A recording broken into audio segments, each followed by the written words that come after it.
नमस्कार दोस्तों, मैं हूं विक्रम और आज मैं आपको लेकर आ गया हूं गुजरात के अंदर स्थित पाटन, जो कि गुजरात की प्राचीन पहली राजधानी भी कहलाती है। और दोस्तों तकरीबन 8वीं शताब्दी से लेकर 14वीं शताब्दी तक 650 वर्षों तक पाटन गुजरात की राजधानी भी रहा है। तो दोस्तों आज हम देखने वाले हैं पाटन के उस पुराने किले को, जिसके कुछ अवशेष मात्र इस पूरे पाटन के चारों दिशाओं में अलग अलग हिस्सों में फैले हुए हैं। पाटन किले के 12 प्राचीन दरवाज़ों में से अब हम पहुंच चुके हैं खान सरोवर पे। और दोस्तों हमें आज के वक्त में इसकी जो चौड़ाई ऊंचाई देखकर ये मालूम पड़ता है कि आज जो पाटन के किले के बचे हुए सबूत है ना, उनमें से सबसे जो भव्य और अलग सा दिखने वाला जो मेन दरवाज़ा है वो यही वाला है। और देख सकते हैं दोस्तों इस पूरे दरवाजे की ऊंचाई, चौड़ाई, मोटाई और इसके जो कार्विंग वाले बनाए गए यहाँ पर ये जो मीनारे हैं कॉर्नर वाले हिस्से में, जहाँ पर सैनिक वगैरह तैनात रहा करते होंगे। आज के वक्त में इसका जो रियल दरवाज़ा था ना, वो यहाँ पर देखो बिल्कुल जर्जर हालत में पड़ा हुआ है। और इस दरवाजे की लंबाई को देखकर ऐसा लगता है कि आसानी से ये इसको मेज़र करें तो 20-22 फीट के आसपास ये होगा। और दोस्तों देख सकते हैं यहाँ पर ये कीलें लगाई गई हैं नुकीली, ताकि हाथी के हमले को रोका जा सके। और इसके साथ साथ में आज इसका एक ही पल्ला यहाँ पे देखने को मिल रहा है, दूसरे वाला पल्ला यहाँ पर मौजूद नहीं है। और दोस्तों अब मैं आपको दिखाता हूँ कि पाटन का जो किला था उसकी जो चारों तरफ के परकोटे थे वो कितने चौड़े बने थे। तकरीबन ये वाली जो दीवार है इसको देखकर ऐसा पता लगता है कि 12 से 13 फीट चौड़ी ये दीवार रही होगी। और एक बारी में आसानी से इस पूरे हिस्से में 5 से 6 सैनिक हथियारों के साथ में इस पूरे किले की जो निगरानी है वो किया करते होंगे। और यहाँ से आप इस दीवार का अंदर वाला हिस्सा देखेंगे तो इससे मालूम पड़ता है कि ये इस किले की अंदर वाली बाउंड्री वॉल हुआ करती थी। बीच की जो दीवार है दोस्तों वो आज के वक्त में बिल्कुल ख़त्म हो चुकी है। इसके कुछ अवशेष आपको रोड के उस पार दिखाई देंगे। ईंटों से बनी हुई यहाँ की जो चौड़ी दीवार है वो इस प्रकार से परकोटों के अंदर फैली हुई है। पाटन के इतिहास को समझने की कोशिश करते हैं तो बात शुरू हो जाती है 8वीं शताब्दी के 745-46 ईस्वी के समय की। और दोस्तों उस समय बेसिक तौर पर यहाँ पर एक वनराज चावड़ा नाम के जो शासक थे, उन्होंने गुजरात की पहली राजधानी पाटन को बनाया था। और उनका जो शासन है वो 942 ईस्वी तक चला था। और उसके बाद दोस्तों यहाँ पर आ गए थे सोलंकी शासक। और सोलंकी शासकों के समय में जो पूरा ये वाला हिस्सा है ना, ये काफ़ी ज़्यादा फला फूला, यहाँ पर इमारतें बनी, यहाँ पर रानी की वाव बनी, किला बना, बहुत बावड़ियाँ बनी, तालाब बने, सरोवर बने, बांध बने। और उनके जो सोलंकी शासनकाल था ना दोस्तों वो तकरीबन 1244 तक चला था, यानी कि 13वीं शताब्दी के मिड हाफ तक चला था। और उसके बाद में यहाँ पर जब धीरे धीरे बघेलों ने अपना शुरुआत करी, शासन करना शुरू किया, तो ये काम चलता उनका 1304 तक। और उस समय तक भी दोस्तों ये वाला जो हिस्सा है ना पूरा, ये यहाँ के शासकों के पास में था। फिर बात आती है अलाउद्दीन खिलजी की। 1298-99 के आसपास का वक्त था जिसमें अलाउद्दीन खिलजी ने इस वाले हिस्से पर अपना आक्रमण किया। और ऐसा बताते हैं कि इस वाले हिस्से को अपने अधीन में ले लिया था। और उसके बाद में यहाँ पर दिल्ली सल्तनत का अधिकार हो चुका था। लेकिन गुजरात का जो पाटन वाला क्षेत्र है ना, ये फिर भी राजधानी के रूप में ही कार्यरत रहा था। और दोस्तों उसका मेन एक समय आता है 1411 का, जब अहमद शाह प्रथम ने गुजरात की राजधानी को पाटन से बदलकर उन्होंने अहमदाबाद शहर बसाया और वहाँ पर अपनी नई राजधानी स्थापित करी थी। तो इन दरवाज़ों के अंदर आज भी हम पाटन के किले की झलक को देख सकते हैं, जो कि यहाँ के सोलंकी शासकों के द्वारा बनवाया गया था। और दोस्तों यदि आप इस पूरे दरवाजे के बाहर आएंगे तो इसका जो बैक साइड वाला पोर्शन है, जहाँ पर सैनिक वगैरह तैनात रहते थे, उनके रुकने के कमरे कक्ष बने हुए हैं, वो भी आपको यहाँ पर देखने को मिल रहे होंगे। सो ये सारे जो पॉइंट है दोस्तों, इनकी शुरुआत हो जाती है सोलंकी राजवंश के संस्थापक मूल राज्य के समय से। और यहाँ के बहुत प्रभावशाली जो राजा थे उनमें से भीमदेव सोलंकी और सिद्धराज जयसी या जयसिंह सोलंकी, उनके शासनकाल में यहाँ पर बहुत सारी इमारतें बनकर तैयार हुई थी। तो आज के वक्त में हमें पाटन के किले का ये वाला दरवाज़ा देखने को मिला। और इसी के पास में दोस्तों एक सरोवर बना हुआ है, जिस सरोवर की वजह से हो सकता है शायद इसका जो नाम है वो खान सरोवर पड़ा होगा। और ये वाले जो पत्थर हैं दोस्तों वो यहाँ के नहीं हैं, इन पत्थरों को गुजरात कच्छ के आसपास का एक स्थान है, वहाँ से इन पत्थरों को लाया गया था। अंग्रेज़ों के वक्त की अगर हम बात करते हैं तो उस समय के कुछ निशान भी आपको दीवारों पे अलग अलग हिस्से में देखने को मिलेंगे। तो ये उन गोलियों के निशान बताए जाते हैं कि भाई हमले में इस प्रकार के निशान पड़े थे दीवारों के ऊपर। अब आप थोड़ा सा आगे की तरफ चलिए और देख सकते हैं यहाँ पर इनके जो स्टेप्स हैं, इनकी चौड़ाई भी अच्छी खासी बनी है, एक बारी में 2 सैनिक आराम से जा सकते हैं। दांगड़ नाम का स्थान पड़ता है जहाँ से इन सारे पत्थरों को मंगवाया गया और उसी समय में रानी की वाव वाले हिस्से को और किले को बनाया गया।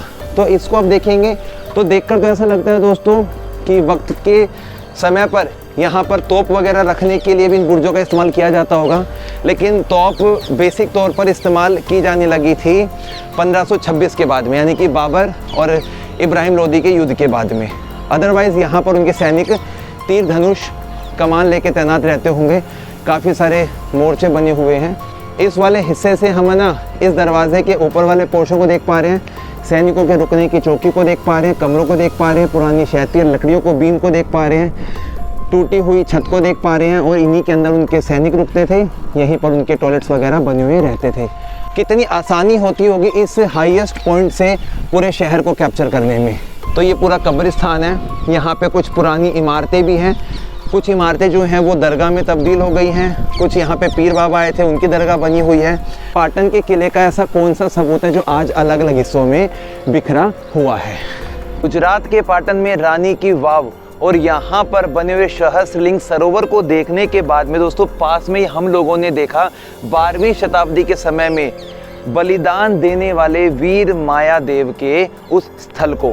ऐसा बताते कि जिस समय सहस्त्रलिंग सरोवर के अंदर पानी नहीं आ रहा था तो वहाँ पर राजा और अपनी प्रजा के बीच में ऐसी बात चली कि यदि कोई अपना बलिदान देता है तो वो पानी जो है वो उसमें आ जाएगा। तो ऐसा बताते हैं कि दलितों के जो प्रथम जो मेन सरदार थे उन्होंने अपनी बलि दी थी और उस बलिदान के बाद ही उस सहस्त्रलिंग सरोवर में पानी आया था, जिनके स्थान पर आज हम खड़े हैं। दोस्तों विक्रम संवत 1194 शनिवार का ये वो वक्त था जिस समय वीर मायादेव ने अपना बलिदान दिया और उन्हीं के नाम पर यहाँ के जो राजा थे, यहाँ के जो नरेश थे, उन्होंने उनकी स्मृति में इस पूरे हिस्से को बनवाया था। और ऐसा बताते हैं दोस्तों कि ये वाला जो स्थान है वो 12वीं शताब्दी के समय का बना हुआ है और यहाँ के जो नरेश थे सिद्धराज जी सोलंकी, उन्होंने इस स्थान को बनवाया था। आज ये वाला जो स्थान है वो प्रचलन में रूइंस ऑफ पाटन यानी कि पाटन के खंडरों के नाम से, कुछ लोगों की मान्यता में रानी का पूरा ना होने वाला महल के नाम से, और दोस्तों कुछ इतिहासकारों के अनुसार वीर मायादेव के स्थली के नाम से जाना जाता है। तो जो सारी मैंने आपको बातें बताई हैं दोस्तों वो सारे मेरे खुद के शब्द नहीं हैं, उनके पीछे मैं आपको दिखाता हूँ कि यहाँ पर एक बोर्ड लगा हुआ है और इस बोर्ड पर गुजराती में वो सारी तारीखें लिखी हुई हैं कि किस प्रकार से उन्होंने अपना बलिदान दिया और उन्हीं बलिदान के बाद में यहाँ के जो नरेश थे, राजा थे सिद्धराज जी, उन्होंने इस स्थान को बनवाया था। तो ये उन खंडरों में शामिल है, आज भी इसके जो भाग है वो हमें देखने को मिलते हैं। और ये वाला जो स्थान है बताते हैं कि ये पूरे पाटन का सबसे ऊंची टेकड़ी पर बना हुआ स्थान है। और अपनी नज़र को थोड़ा पीछे की तरफ घुमाएंगे दोस्तों तो यहाँ पर एक टेम्पल बना हुआ है जो आज के वक्त में बनाया जा रहा है। सो इस स्थान को देखकर हमें काफ़ी अच्छा लगा। इस प्रकार की खोती हुई जितनी भी पाटन की पुरानी इमारतें हैं उनको हम एक एक करके कवर कर रहे हैं। दोस्तों अब हम पहुंच चुके हैं बाबा डेलवी की मज़ार को देखने के लिए। यदि हम दोस्तों इस पूरे खंडहर में आज तब्दील हो चुकी इस पुरानी इमारत को ध्यान से देखें दोस्तों तो यहाँ पे बहुत सारे आपको पिलर दिखाई देंगे और इन पिलर के ऊपर ये जो छत है वो आज के वक्त में खड़ी है। थोड़ा सा हम नज़दीक जाकर है ना ऑब्ज़र्व करते हैं कि क्या कुछ हमें पुराने समय की जो वास्तविकता है उसको देखने का हमें मौका मिलता है। तो दोस्तों इस प्रकार के जो पिलर आपने देखे होंगे पुरानी इमारतों में, टेम्पल्स में आपने ज़्यादातर देखे होंगे, क्योंकि उन पिलर के अंदर इस प्रकार के जो ये कीर्ति मुख बने होते हैं और उनके मुख से निकला हुई वाले जो बेल यानी कि जो घंटी आप देख सकते हैं। इस प्रकार की जो मंदिरों में ज़्यादा इमारतें होती हैं, लेकिन आज के वक्त में इसका जो ऊपरी भाग है, शिखर वाला भाग है, इसको भी आप अच्छे देख सकते हैं।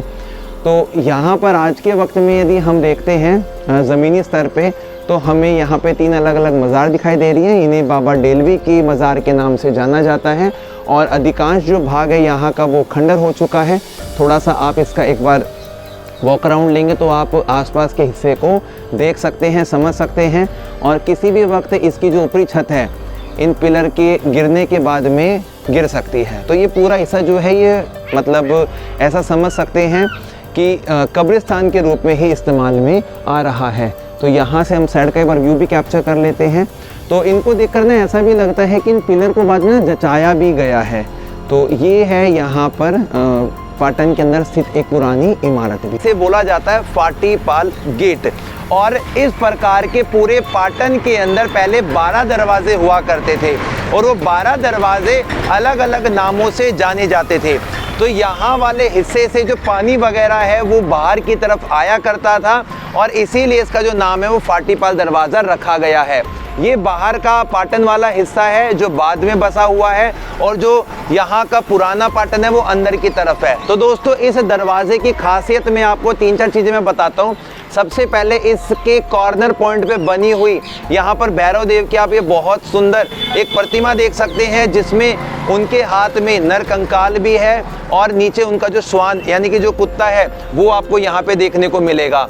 तो दोस्तों जिस समय यहाँ के सबसे पुरानी बावड़ी रानी की बाव बनी थी तो उसी समय यहाँ के जो सोलंकी राजा थे उन्होंने इस किले को अपनी सुरक्षा के लिए बनवाया था।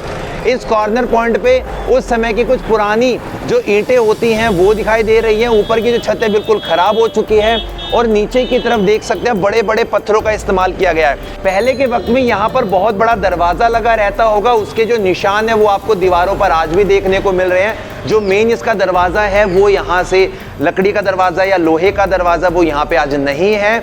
और इस किले की सुरक्षा करने के लिए जो पहरेदार वगैरह थे वो इन हिस्सों में यहाँ पर तैनात रहा करते थे। और दोस्तों ये एक काफ़ी ज़्यादा समृद्ध, काफ़ी ज़्यादा वैभवशाली जो हिस्सा है ये पाटन का रहा था, व्यापार की दृष्टिकोण से भी और बाकी नज़र से भी। और पाटन जो था वो अपने सोलंकी राजाओं के समय में काफ़ी फला फूला था।